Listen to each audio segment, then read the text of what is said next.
मैं हूं आबिद हुसैन शेख। आपका खैर मकदम है 4 टीवी न्यूज़ कर्नाटक एक्सप्रेस में। मेरा फ़ोन टैप किया जा रहा है। डीके शिव कुमार बेंगलुरु के सदाशिव नगर के अपने निवास में मीडिया से बात करते हुए केपीसीसी अध्यक्ष डीके शिव कुमार ने सरकार पर गंभीर आरोप लगाते हुए कहा कि अब सब ठीक था, अब तक सब ठीक था, अब मुझे कॉल्स नहीं आ रहे, मेरा फ़ोन टैप किया जा रहा है, अब इसको लेकर शिकायत करूंगा। हमारे पक्ष के मुखंडों ने करीब 25 बार कॉल किया मगर कॉल ही नहीं आया। नंजनगुडू के आरोग्य अधिकारी की आत्महत्या के मामले में पूछे गए सवाल पर कहा कि इसके लिए उनकी पत्नी इंसाफ के लिए आवाज़ उठा रही है मगर इसकी जाँच अब तक शुरू नहीं की गई। अधिवेशन में इस पर चर्चा की जाएगी। डीजी और केजी हल्दी मामले में नोटिस देकर हमारे लोगों को धमकाया जा रहा है, कहा डीके शिव कुमार ने।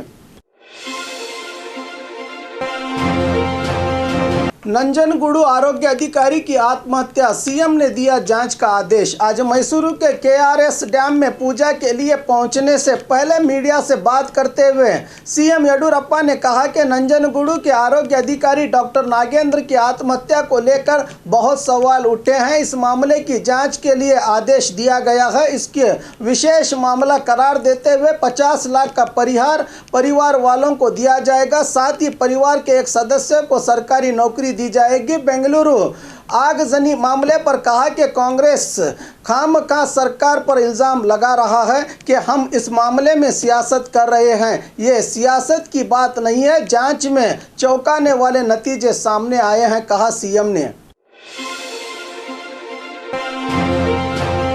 पंचायत नौकरों पर पूर्व अध्यक्ष का हमला। चिकबल्लापुर जिला चिंतामणि तालुका के प्रेमाचंद हल्ली ग्राम पंचायत के पूर्व अध्यक्ष शंकर ने मामूली बात पर पंचायत में सेवारत यश मोहन पर हमला करने का नज़ारा सीसीटीवी फुटेज में कैद हुआ है। कहा जा रहा है कि अभिवृद्धि कामों का ना होने का बहाना करके मारपीट की गई। 14वीं फाइनेंस योजना के तहत पिछले दिनों किए गए अभिवृद्धि कामों का बिल पूर्व अध्यक्ष से पूछा तो ये भड़क कर हमला किया। चिंतामणि ग्रामांतर पुलिस थाने में मामला दर्ज हुआ है। पुलिस आरोपी को तलाश कर रही है। फोन टैपिंग मामले में बयान देने से इनकार किया गृह मंत्री ने। आज बेंगलुरु के मल्लेश्वरम इलाके में स्थित बीजेपी दफ्तर पहुंचे गृह मंत्री बसवराज बोम्मई ने वापस लौटते समय मीडिया के पूछने पर कि क्या केपीसीसी अध्यक्ष डीके शिव कुमार का फोन टैप किया जा रहा है, इस पर बयान देने से इनकार किया। कहा कि पक्ष के संगठन और आने वाले गणेश त्यौहार को लेकर कानून सुव्यवस्था के चलते पक्ष के मुखंडों से चर्चा की है। टैपिंग के बारे में कोई जानकारी नहीं है, बताया बोम्मई ने। चड़चान तालुका पंचायत नए सदस्यों का अधिकार ग्रहण। बीजापुर तालुका पंचायत चुनाव में विजयी हुए अध्यक्ष और उपाध्यक्ष ने आज अधिकार ग्रहण किया। अध्यक्ष स्थान के लिए गंगूबाई बिरादार और उपाध्यक्ष स्थान के लिए सुधन्यानी बिरादार का चयन हुआ था। इस मौके पर बात करते हुए पूर्व एमएलए विठल कटकदोन ने कहा कि कोविड-19 से जनता काफ़ी परेशान है। ऐसे मौके पर पक्ष भेद सब भूलकर अभिवृद्धि के कामों पर जोर दिया जाए, जितना हो सके तालुका के लिए अनुदान लाए। कोविड वायरस के कारण इस कार्यक्रम को सादगी से निपटा लिया गया। यादगीर जिला अस्पताल में डॉक्टर्स की कमी, परेशान मरीज। यादगीर जिले में दिन ब दिन कोविड-19 के मामलों में बढ़ोतरी होती जा रही है मगर मरीजों की बढ़ती हुई तादाद के मुकाबले में जिला अस्पताल में सहूलियात नहीं हैं, बता रहे हैं सोशल वर्कर उमेश मुदनाल। डॉक्टर की कमी, बेड्स की किल्लत काफ़ी है, अभी उद्घाटन नहीं किए गए, अस्पताल में ही काम चलाया जा रहा है। सुविधाओं की कमी को देखते हुए मरीजों को गुलबर्गा और रायचूर के अस्पतालों में भेजा जा रहा है। इसी के कारण कई मरीजों की रास्ते में ही मौत हो रही है। अब जिले में 4000 से ज़्यादा कोविड मामले सामने हैं। मरीजों को काफ़ी परेशानी हो रही है, इसकी ओर सरकार को ध्यान देना चाहिए, कहा मुदनाल ने। नदी में डूबने वाली युवती की लाश बरामद। हावेरी जिले के रानीबेन्नूर तालुका के मलकनहल्ली ग्राम के कुमुदावती नदी में कपड़े धोने गई युवती का पांव फिसलकर नदी में बह गई थी। इस घटना के बाद अग्निशामक दल के सिब्बंदियों ने पानी में तलाशी जारी की थी, मगर कुछ भी हासिल नहीं हुआ। आज 5 दिनों के बाद लाश बरामद हुई है। रास्ते के गड्ढे भरकर बड़ों के लिए मिसाल बना बच्चा। सबको अपनी ही फिक्र है, सब अपने ही काम में मसरूफ हैं, कोई दूसरे के बारे में सोचे हमारे पास समय ही कहाँ है। मगर एक 7 साल के बच्चे ने रास्ते के गड्ढे भरकर राहगीरों के लिए सहूलत पहुंचाने का काम बीदर में किया है। पिछले 1 हफ्ते से बीदर शहर में मूसलाधार बारिश हो रही है, जिसके कारण शहर के कई इलाकों और मेन सड़कों पर गड्ढों में पानी भर गया है, जिसके कारण आने जाने वाले सभी वाहन सवारों को काफ़ी परेशानी हो रही है। मगर जिम्मेदार प्रशासन अधिकारियों का ध्यान है कि इस ओर ही नहीं जा रहा। इसी को देखते हुए शहर के अशोक होटल से महलूर क्रॉस के जाने वाले रास्ते पर गड्ढों में पानी जमा हुआ है। वहीं पर पड़ी खड़ी को लेकर एक 7 साल बच्चे ने लगातार काम करके गड्ढे भर रहा है। पूछने पर कि तुम क्यों काम कर रहे हो, तो ये कहता है कि बाइक्स और दूसरे वाहनों के गिरने से कोई भी हादसा न पेश आए। इस बालक के इसके इस जन सेवा को काफ़ी सराहा जा रहा है। झूठे बॉम्ब धमकी को लेकर पुलिस कमिश्नर की प्रेस मीट। परसों यानी 19 अगस्त को दोपहर 1 बजे के करीब मंगलुरु एयरपोर्ट में बॉम्ब रखने को लेकर मंगलुरु एयरपोर्ट के पूर्व निर्देशक वसी देवराव को अनजान व्यक्ति ने कॉल किया था। इन्होंने पुलिस को जानकारी दी तो पुलिस ने आरोपी को मोबाइल नंबर की मदद से मोबाइल को ट्रेस किया तो पता चला कि यह मोबाइल उडुपी जिले में है। आखिर उडुपी पुलिस की मदद से कारकल तालुका मुदराड़ी ग्राम निवासी 33 साल वसंत श्रीगार को हिरासत में लिया है। इसकी जानकारी देते हुए मंगलुरु सिटी कमिश्नर विकास कुमार ने बताया कि इस आरोपी की कोविड जांच करवाई गई है। रिपोर्ट आने के बाद कार्रवाई की जाएगी। खुद को मशहूर करने के लिए आरोपी ने बॉम्ब रखने की झूठी खबर फैलाई थी। इस बात को कबूला है आरोपी ने, बताया कमिश्नर ने।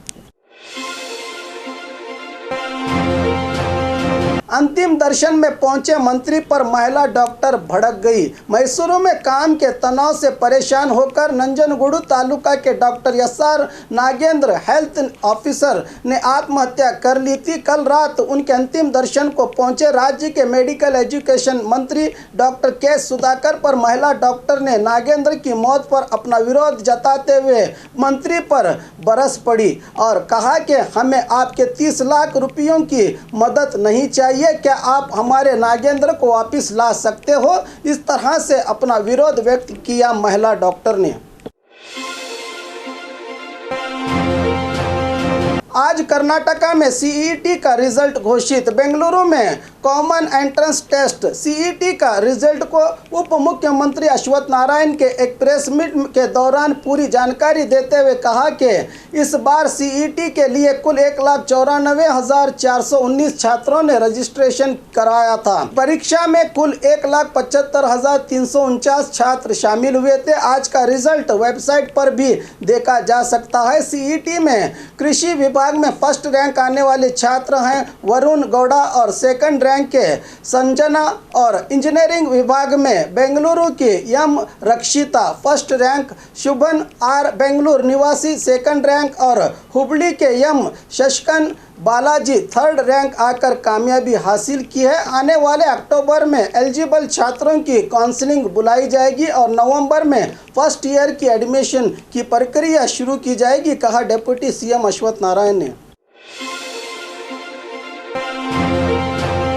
बेंगलुरु दंगों में आरोपी नवीन के घर हमला करने वाला दंगाई गिरफ्तार। बेंगलुरु दंगों के आरोपी नवीन के घर में आग लगाने वाला प्रमुख आरोपी को पुलिस ने गिरफ्तार कर लिया है। केजीहल्ली निवासी यूसुफ को फेसबुक पोस्ट से नाराज होकर भैरसंद्रा के नवीन के घर में आग लगाने का काम करने वाला प्रमुख आरोपी है। नवीन के परिवार के सदस्यों ने घर में आग लगाने के आरोप में मामला दर्ज करवाया था, लेकिन यूसुफ इतने दिनों से गायब था। आज पुलिस विभाग के बड़े मशक्कत के बाद पकड़ा गया है। आरोपी अब पुलिस दंगों में शामिल और आरोपियों को ढूंढने में जुटी है।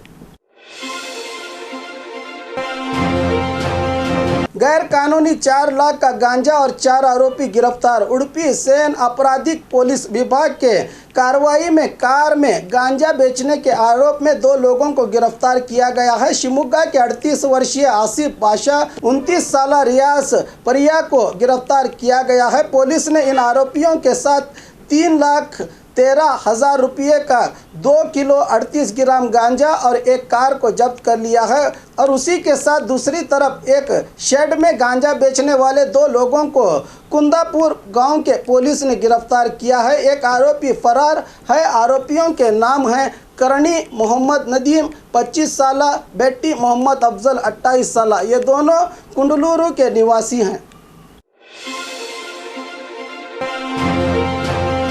भीमा कृष्णा नदी किनारे पर लोगों को न जाने की चेतावनी। जिला अधिकारी बीजापुर जिले के भीमा नदी और कृष्णा नदियां महाराष्ट्र में हो रही बारिश के कारण खतरे के निशान से आगे बह रही हैं। इसको देखते हुए जिला कलेक्टर पी सुनील कुमार ने नदी के किनारों पर लोगों को न जाने की हिदायत और कड़ी चेतावनी देते हुए कहा कि 2,50,000 क्यूसेक पानी आलमट्टी डैम से कृष्णा नदी में और 13,675 क्यूसेक भीमा नदी में बाहर छोड़ा जा रहा है। इसलिए सिब्बंदियों को नदी किनारों के सभी गांवों में राहत कार्य काम करने के लिए सौंपा गया है। जिला प्रशासन द्वारा सभी एहतियाती के कदम उठाए गए हैं। नदी किनारे बसे लोगों को कोई परेशानी होने पर 24/7 हेल्पलाइन 08352221216 और टोल फ्री नंबर 1077 को कॉल करके अपनी समस्या को बता सकते हैं, बताया जिला अधिकारी ने।